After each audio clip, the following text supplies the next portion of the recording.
lasciala accesa poi. Il signore è morto! C'è sangue dappertutto! Mamma, nessuno deve entrare nella camera.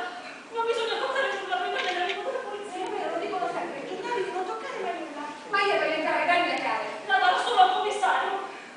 Carolina, dammi la chiave, tu sei troppo impulsiva. Ah sì? Tieni allora, falle ciò che vuoi. Ma ricordate, forse l'assassino è ancora nella stanza.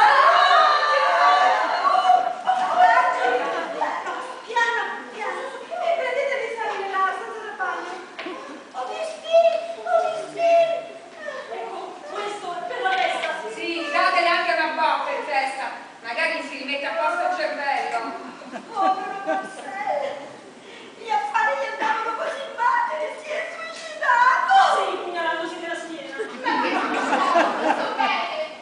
Il coltello è conficcato nella schiena! Beh, se è così. Ma è un coltello con il manico di corno? Sì. Ah, il signore me lo aveva chiesto per aprire il cartone.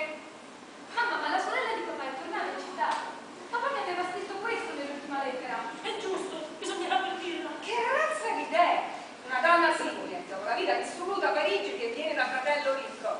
Ah, io non ho voluto influenzare con suo padre, ma lui ha capito che qui non doveva mettere piede. Di cosa dite? Mistero! Vorrei parlarne.